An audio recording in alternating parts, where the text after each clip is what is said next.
Get ready for news and views from Lubbock, Texas, USA. What's going on and real talk with people who move and do things. This is the Focus LBK Show with your host, Robert Jenkins. And next, you're going to be hearing from Robert Jenkins. A Lubbock native and Air Force veteran, Robert Jenkins is a dedicated documentarian and host of the Focus LBK podcast. Whether producing videos for the city of Lubbock or amplifying local voices, Jenkins blends his background as a linguist with a historian's heart to preserve the South Plains stories, culture, and community-driven news. Please welcome up Mr. Robert Jenkins.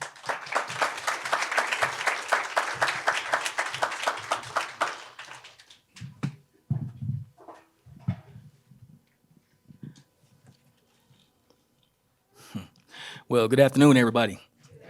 I just had to pause there for a second. Can y'all hear me good?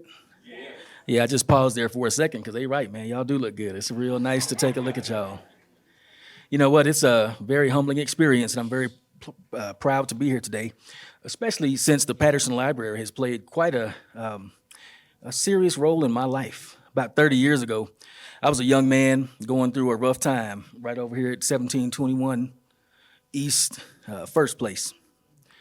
Going through a hard time, and this library was fairly new at the time. And I started walking over here, checking out books, talking to the librarians. It wasn't even the same crew, of course, at all. But it was a life preserver for me. And I won't go too deep into it, but I think some of y'all might know what I'm talking about.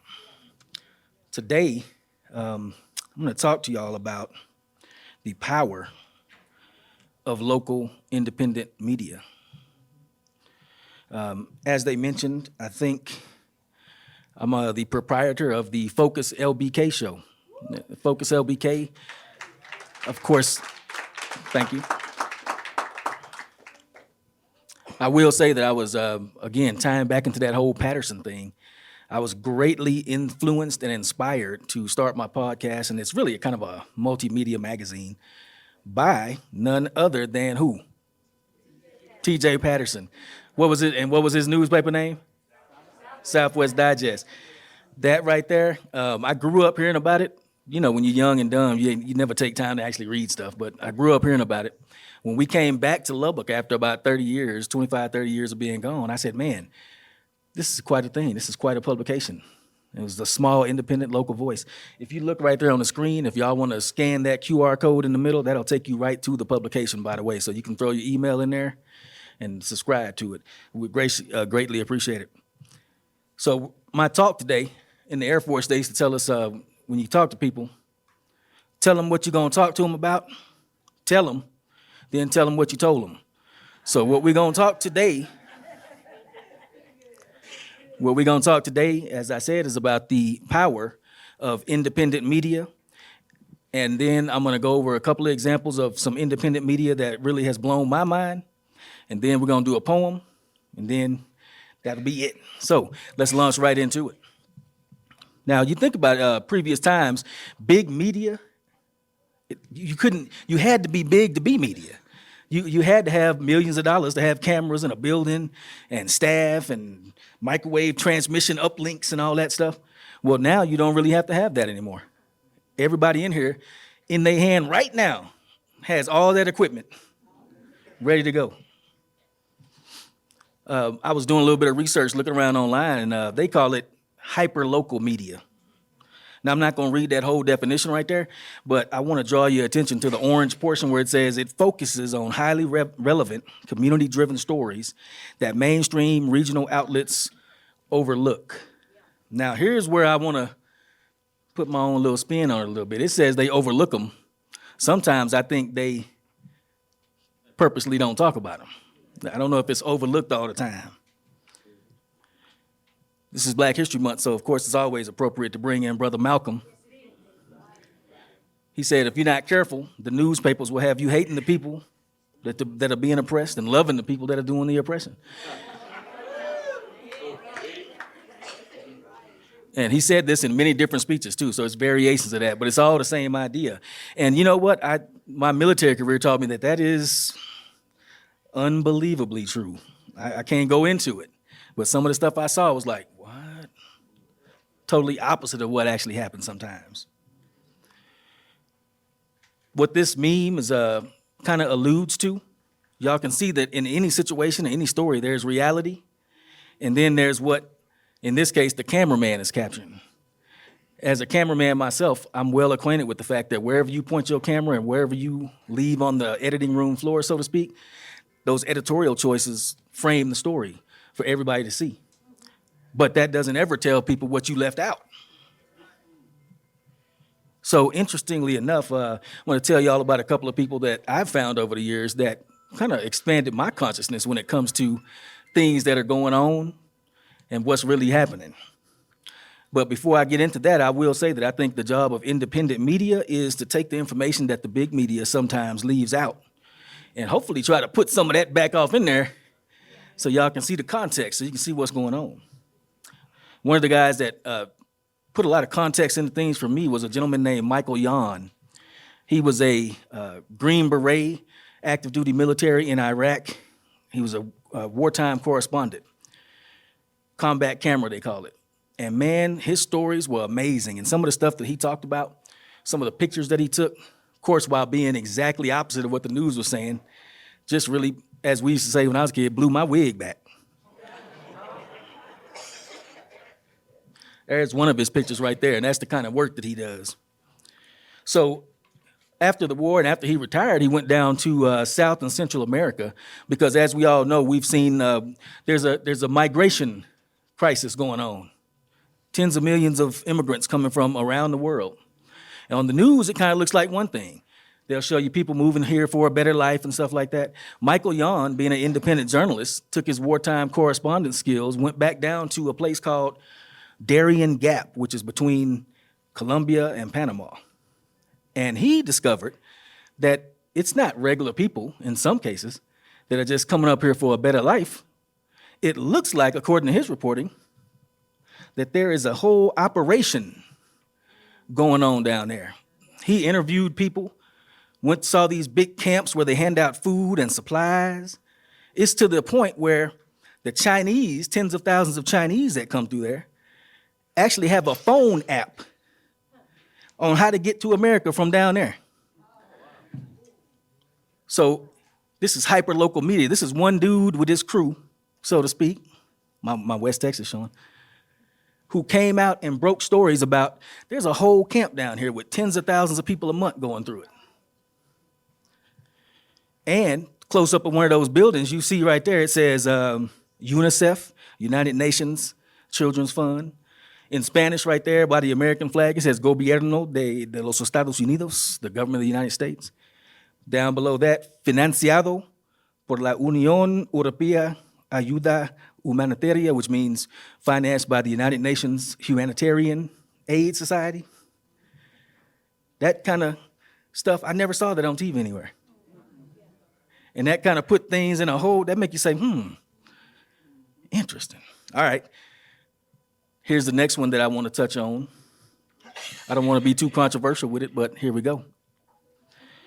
This lady right here, Liz Collins from Alpha News, she was a Minnesota anchor woman, I think, on the news up there. And she got fired or let go or had to leave under duress in the wake of the George Floyd incident and some other stuff. Her husband was a cop, and she said the station just didn't support her no more.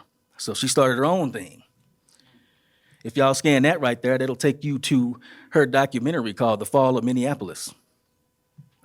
This other lady, his name is Miriam Henane. She's a documentary filmmaker. She made a film called The Real Timeline about George Floyd. Both of these ladies, when you put their information together and watch their videos, their documentaries, and their reporting, the story that comes out about George Floyd, and I'm not talking bad about the dead, God rest his soul, but it is totally different than the idea that you get when you look at that 8 minutes and 46 seconds that they show you over and over again. In fact, back in, I think it was 2021, when I first started discovering some of this stuff, I went online and looked at his autopsy report.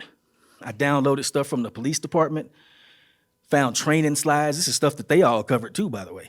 I did a whole podcast on it, as a matter of fact. But what I want to get into, if you watch these two documentaries, you'll see that starting at this point right here, when they was putting George Floyd in the car, he was already saying, "I can't breathe." When you look at the documentary, the first 20 minutes of the fall of Minneapolis, they show you just mind-boggling stuff. A year before, Mr. Floyd had done the same little thing with another police officer and almost died because he swallowed his drugs. In this situation, looks like he did the same thing. They found Percocet pills, or not Percocet, what's that other drug, that fentanyl. They found fentanyl on the back seat of the cop car with his saliva on it. Right here, he's already saying, "I can't breathe." He says, "Don't put me in there, I'm claustrophobic." He says, you listen to it, it's like an hour worth of footage all told. He's saying stuff like, "It's gonna blow up in my stomach." Like, Here's the thing that just completely floored me. During the trial, Regular News reported that the Minneapolis police chief says that Chauvin violated policy. The police chief's name was Medaria Arredondo. He said he condemns former officers' use of force on George Floyd during arrest. They said that when he put his knee on his back or his neck, that was not sanctioned by the police department. That was crazy. We've never seen this before. We didn't authorize it. That's what he said on the stand in the court case. However, the thing they didn't show us in the court case is this is Minneapolis's police department's training file. I downloaded this from their website, from the Hennepin County prosecutor's website. They were trained to do that. It's called the MRT, the maximal restraint technique. And you use it when you think somebody is on drugs and about to die. So you put them down and hold them down so that they don't continue to get exacerbated and get their heart rate up. And when you listen to all of that video that they didn't show you, the cops even ask him, the young rookies even asked Derek Chauvin, the cop that everybody hates, "Hey, Sarge, is this that excited delirium? Meaning, is he having a drug thing?" And he goes, "Yeah, I think so. We better put him in the MRT." So he put him in that position right there. None of that came out at the trial, and everybody knows how they feel about the situation now. And that's what I'm talking about. Seemed to me like I would have liked to have known that. I had to find that on my own. And it was there too. It was on the Hennepin County DA's website. And by the way, this and other information is all in those two documentaries. So if you're curious or you want to see the rest of the story, as Paul Harvey used to say, there you go. This right here is on my website now. You can, if you scan that code, you can see the whole story, my take on it, that I did back in 2021. So you can see I got a little less white in the beard and a little less white in the hair there. It was about 5 years ago, I guess. So we're going back to this picture. I told you that I was going to talk about hyperlocal media, told you that I was going to talk about some people that have influenced me with their coverage and show you some coverage of some current events. And I said I was going to do a poem. So I will try. So this poem right here is called "The Power of the Program." And suddenly my mouth got real dry. Let me see if I can do it. Hand-picked images program and blind us, flickering on screens of various sizes, violence, crash outs, and all kinds of crime, assault, infiltrate and corrupt our minds. Anger and fear, strings and unseen hands. These riots and destruction, that's just how we dance. In the midst of gawkers, technology in hand, observing fools looting while filming firsthand.